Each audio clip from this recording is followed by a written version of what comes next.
क्या आप जानते हैं श्रावण मास के पहले सोमवार पर भगवान शिव स्वयं पृथ्वी पर विचरण करते हैं और जो इस दिन व्रत करता है उसकी हर अधूरी कामना पूर्ण होती है। श्रावण मास के पहले सोमवार की कथा आपके अपने चैनल डिवाइन इमेजिन पर आपको उसी भक्ति भाव से सुनाई जा रही है जिस भाव से प्राचीन ऋषि मुनि शिव का नाम लेते थे। ये सिर्फ व्रत नहीं, ये वो दिन है जब भगवान शिव का आशीर्वाद सीधे आपके जीवन को बदल सकता है। इस मास के प्रथम सोमवार का महत्व अन्य सभी से अधिक है क्योंकि यह सप्ताह की वो शुरुआत है जहाँ से भक्ति, साधना और तपस्या की ऊर्जा तेज हो जाती है। इस कथा को सुनने और समझने से न सिर्फ मन को शांति प्राप्त होती है बल्कि जीवन में चल रही कठिनाइयों का समाधान भी मिलता है।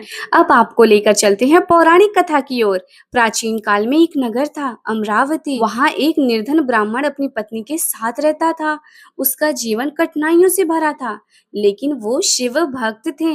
श्रावण का महीना आया और उस दिन पहला सोमवार था। ब्राह्मण ने अपनी पत्नी से कहा, मैं इस सोमवार व्रत का पालन करूंगा, भले ही हमारे पास कुछ भी ना हो। उसने निर्जल व्रत रखा, मंदिर जाकर भगवान शिव का पूजन किया। पूजन के बाद लौटते समय उसे रास्ते में एक साधु मिला जिसने कहा, तुम्हारी तपस्या भगवान शिव तक पहुंच चुकी है, तुम्हें बहुत जल्द उनकी कृपा प्राप्त होगी। और वही हुआ।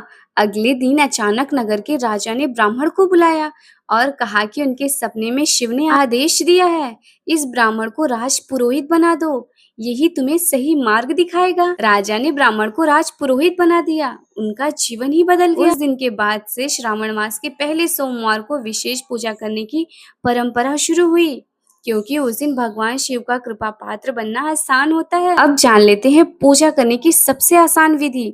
सुबह ब्रह्म मुहूर्त में उठें, गंगा जल या शुद्ध जल से स्नान करें, शिवलिंग पर जल, बेलपत्र, दूध, शहद चढ़ाएं, ओम नमः शिवाय का जाप करें, कम से कम 108 बार आरती करें, व्रत रखें। जो श्रद्धा से इस दिन व्रत करता है उसकी हर बाधा दूर होती है और जो कथा सुनकर भगवान शिव को नमन करता है वो शिव लोक की ओर एक कदम और बढ़ाता है। अगर आपको ये कथा पसंद आई हो तो वीडियो को लाइक करें, कमेंट में ओम नमः शिवाय लिखें और अगले सोमवार की कथा सुनने और जानने के लिए इस चैनल को सब्सक्राइब करें।